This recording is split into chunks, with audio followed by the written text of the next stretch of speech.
Hello and welcome back. This is going to be another in the series of about the fifth dimension, about the 5D. And so the question has been put is, how do you know the difference between like your imagination and when you're getting a communication from your twin? The first thing I'm going to tell you is something that an elder told me, and I just loved it, which was there was a time that I was doing some smudging for a ceremonial event, and I was trying to encourage and help kind of train another team member who had been new. And I was explaining my experience of what worked and what didn't work and what I felt like was happening. And I just was going with what felt natural. And when I was done, he smiled and looked at me and said, "You made all that shit up."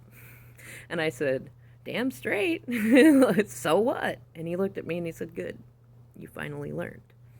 And I love that. And that's what I can tell you right now is an important key to look at is there aren't very many things in this life that we get to control. One of the few things that we do get to control is how we perceive things. We get to choose how we think about it. And so you get to decide. Does it mean something? Does it mean nothing? Is it just all in your head? First, you got to make up your mind about that. Then, what I recommend, rather than just like going on a long spiel about how I can tell the differences, is to offer you what worked for me. Just start journaling. Start writing things down and just letting the thoughts flow, especially in moments when you feel like you really, really want to talk to them and they're not talking to you, or you don't have any contact information and things like that. Start writing down what you would say to them, and then start writing down what you think that they would say to you.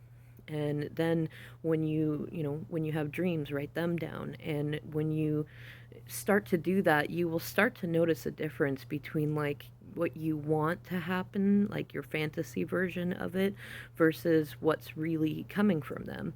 And usually, once you get comfortable with that and you're no longer so needy about getting communication in the first place, you'll actually start to notice them communicating with you things that you wrote down.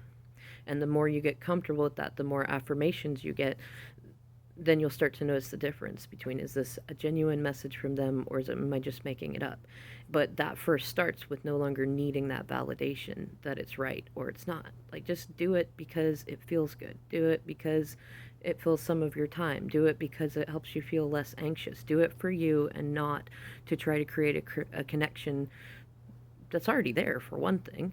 But just get into the habit of doing that, and you'll start to notice the difference between when you're just kind of seeing something that is not necessarily there.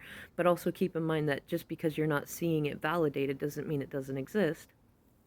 And also keep in mind that we're not always married to our 5D selves. If we're very much stuck in the 3D, we're not listening to spirit, and so we're not always in communication with our 5D selves. And so a lot of times the communication that you might get from them is from their 5D self and not their 3D self, which can often be why you see contrast, like, why are they telling me this in the 5D but acting like a jackass in the 3D?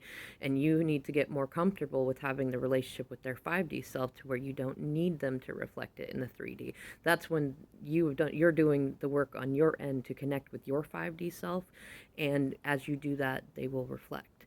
And it's very likely, and it's actually very funny, but you'll probably find as you get into this journaling and doing things like that, that they will probably reveal to you that they did that too and are doing that.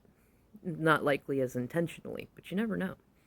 All right, I'll do more videos in this series soon, but let me know if you have any specific questions, and I will answer them more directly in this series about the fifth dimension. Until then, thanks for watching.